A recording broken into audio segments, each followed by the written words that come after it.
What up, nerds? Bujo Head Jody here. I have been bullet journaling since 2017, and I would like to share my 2024 bullet journal with you.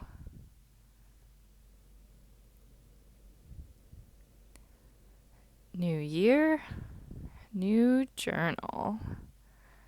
And the one I'm using this year is from Notebook Therapy. I actually really recommend. I like a lot of their designs a lot. It's gorgeous. The cover feels really nice. It comes with this cute little like bookmark thing, including the built-in ones, but it's got like a moon and a star in it. This one's from the Suki collection. It is the Maple Moon edition.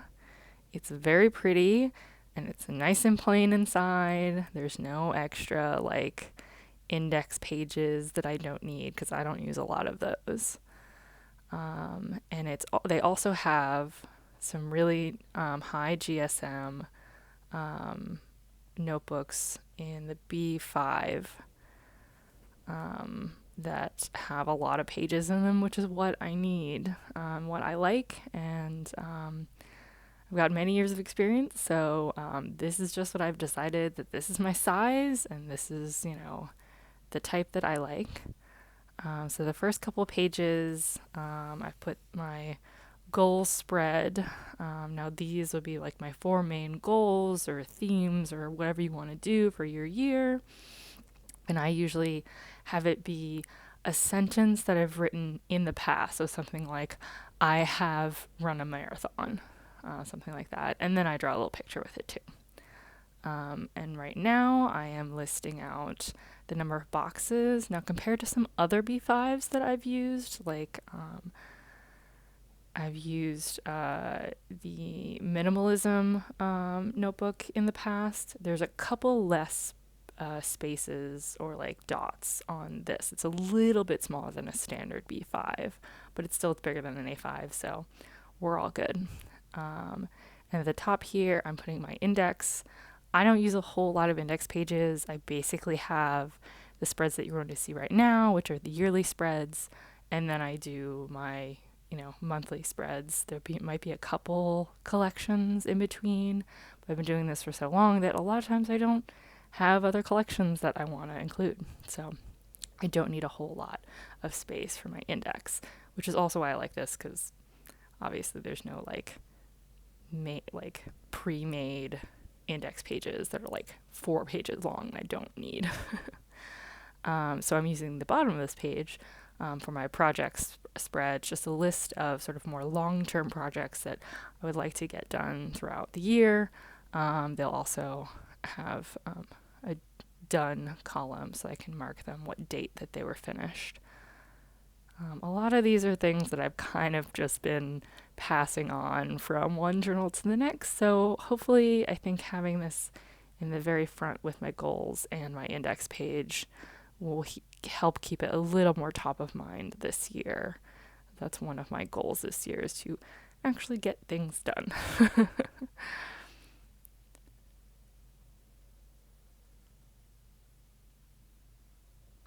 And so we begin with the main 2024 spreads. This is the calendar section. It's a little long and tedious to put together because you have to write out all the little mini cals. But this is basically to keep track of all the important dates throughout the year, so that I already have some doctor's appointments set up for June, and so I'll put in when that doctor's appointment is. I also keep track of people's birthdays who are important to me, major holidays, appointments that are not in the current month that I need to remember. I do also keep a lot of this stuff in a calendar on my phone, but that all gets sort of condensed into the monthly calendar once it gets set up. So I sort of check all my resources of where there are possible places that there are events once I set up my monthly spreads, and everything from the calendar on my phone to this calendar to any physical calendars I've been using or need to reference, or if I know there are events every month and I just don't bother to write them down, once I make my monthly spreads, I check those resources and I write those down. But for now, we are going through the tedious task of writing all of this down. Now, these 4 boxes at the bottom, most of the spreads and most of the point of my bullet journal is actually personal finance. And so these are some key like tracking points that I keep to sort of keep track of how I'm doing throughout the year. And so these are like totals of certain things and differences for that year or that month. And so that is, so I can see those totals and how they change throughout the year, all collect in one place. If you see those large boxes next to the month title, every month I have a different theme and different colors that I use. So I actually fill in those colors every time I set up my monthlies. I also sort of highlight on the mini calendar when each date is using that month's signature color.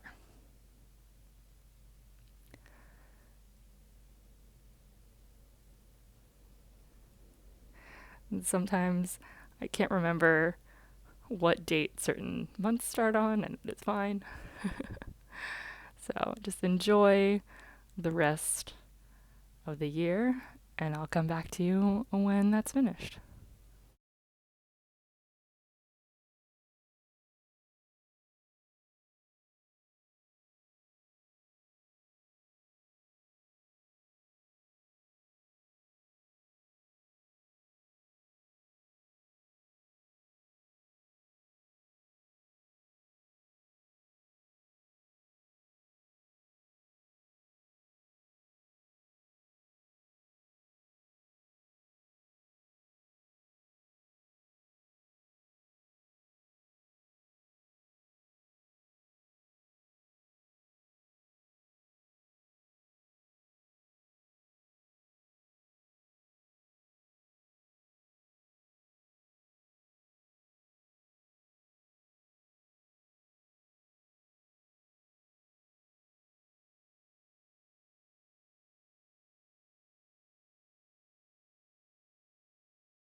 And with the year finished, we get to basically the meat and potatoes of this spread.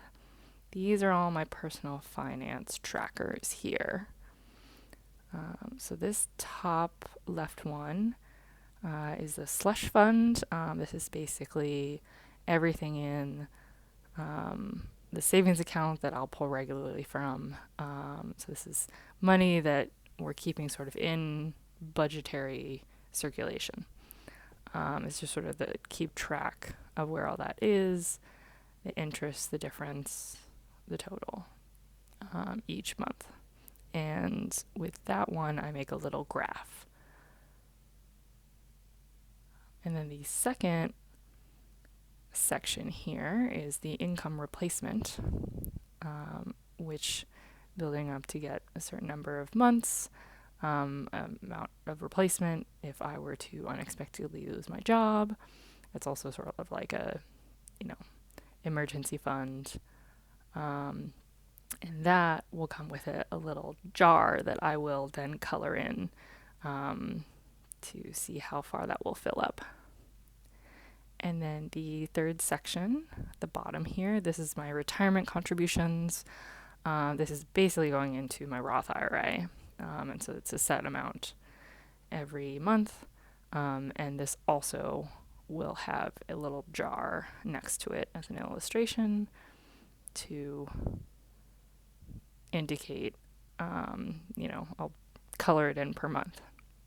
Fun fact, the dots and each level of each jar, that color will coincide with the color theme that I have decided on for each month. So it becomes very colorful. This second page, the top one is investment accounts. I just keep track per month of my different investment accounts. And this tiny little section here, this will be labeled as tax brackets. I actually do the payroll at my 9 to 5, and so I can actually sort of do the equation back and figure out, per hour, what am I actually getting after taxes. Obviously, with tax brackets, the more I make per month, the more gets taken out. So that equation changes the more I make per month. So there's different range, and then I have the equation. The bottom of the spread is actually for credit cards. I do play the credit card game. I had an achievement this past year. I have 20 total credit cards. It sounds like a lot, but I don't pay any fees on them, and I mostly get them to get intro bonuses. And to do that, you need to make a minimum spend. Say, spend $500 in 3 months. So this spread right here is to keep track of the minimum spend. So I have to spend, $500 on something in 3 months. So I keep track of what date that has to be done by and the total running amount on that. And then I added this spread here because I'm always trying to keep of new cards I want to try to apply for, what are good options, that kind of thing. So I have an official list now. I used to just sort of look whenever I wanted to go apply for something about what was best at that time. So hopefully by keeping a track of a list beforehand, I can make more, studied decisions about which one to go for. A lot of credit cards have limits on how quickly you can apply to them. And so it's better to wait a little bit longer so that you can get a better card. And now we just fill in all of the details.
Lovely. Very colorful.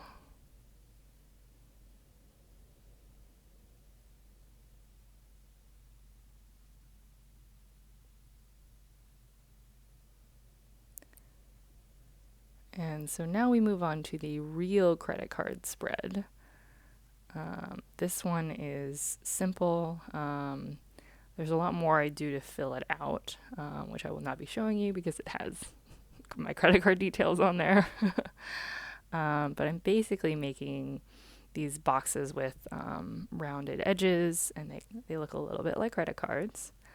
And then I will fill them with the information. So I generally will, each credit card has a sort of nickname. It's like initials to it. And then I have the last four numbers of the credit card, the issuer, the name of the card itself. When I opened it, that is actually really interesting information that sometimes you can't find very easily on your account, and is very important to know for when you want to try to apply for a new credit card. You have to know when you've last applied for several other credit cards.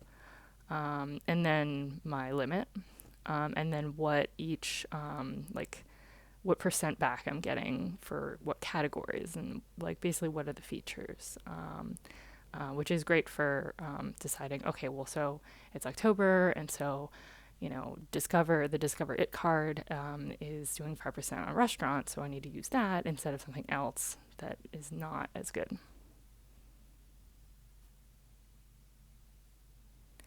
I also keep track of if I've used it in a certain quarter. A lot of cards, if you don't use them at least once every 6 months or once a year, something like that, they'll shut the card down.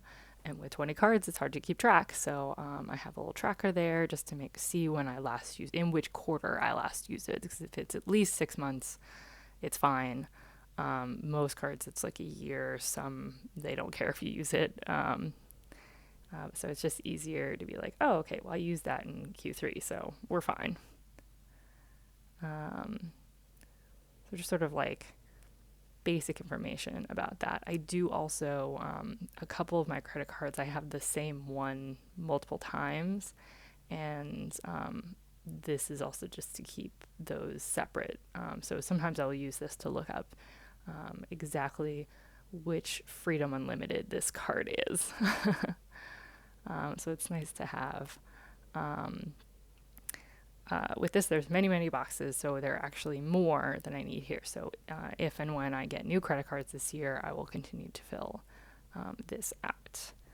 This is another reason why having a B5 is really nice, that I like, because there's enough space where I can do this on 2 pages and having to take up, say, 3 or 4 like I would have to in an A5.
My next two spreads are dealing with what I'm reading and what I'm watching this year.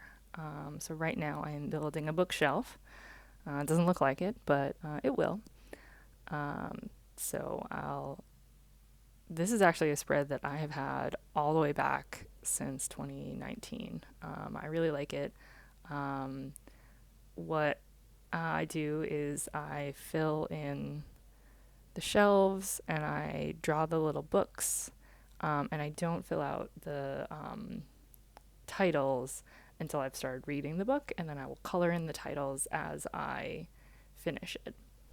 And usually, this also is tied to the color of the theme of the month. And so I will color it whatever colors are the theme of the month. So this bookcase and the watch spread, which I call screen time, uh, is also goes along with those color themes. So it becomes very colorful, sometimes a little weird. You can tell, I think last year, a lot of pinks and purples. So you knew I read a lot of books in the month of February. Um, and then on the right hand side of this spread, I will draw little tiny TVs. So I'll let you watch me draw little books forever, and then we can watch me draw little TVs forever.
They may not look like much, but they are very cute. And they're a little tedious to draw, but they're pretty easy. And I don't know if you can tell, but they are not very precise. I think they look good, even though they're not, every single one is not completely uniform or completely perfect. Which is something I like about a spread. It does not have to be perfect to still look cool. So I use this gray pen to fill in kind of the static of the TV. And that is where I will draw, or I will write the title of the TV show or the movie that I've watched. With movies, they get one TV. With TV shows, I usually do it by season. So if I've watched a full season, that will take up one TV. And when I finished watching it, I'll actually color the outside of the set. I won't color the screen just for these little TVs. For the book, the title just goes in the book, and then I color the whole book that color. But that's just how I do it.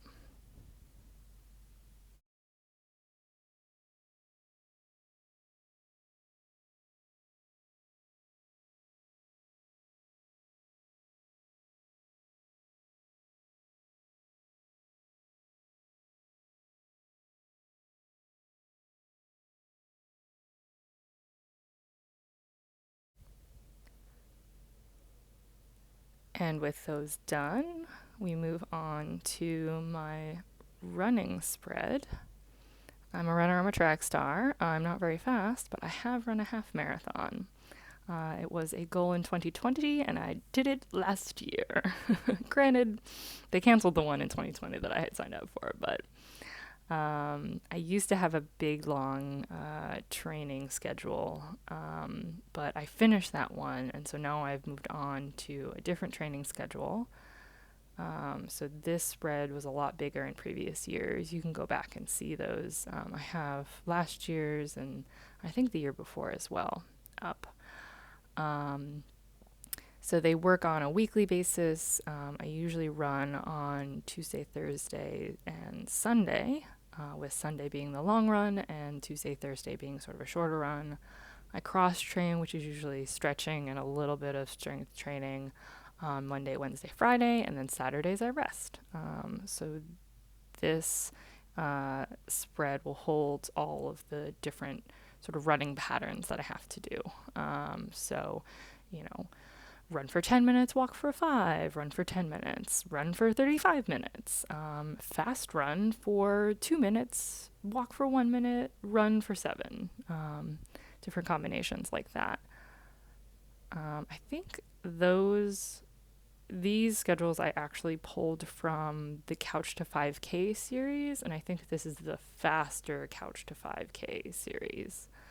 I'm actually doing following another program right now called Run Dot, which is also interesting, which is a slightly different setup.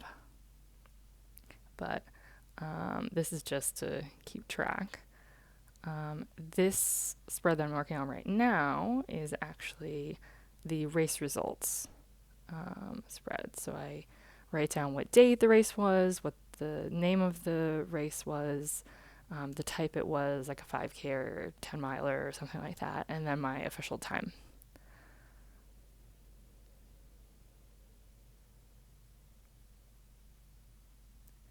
And then we finish off by just writing the titles on there.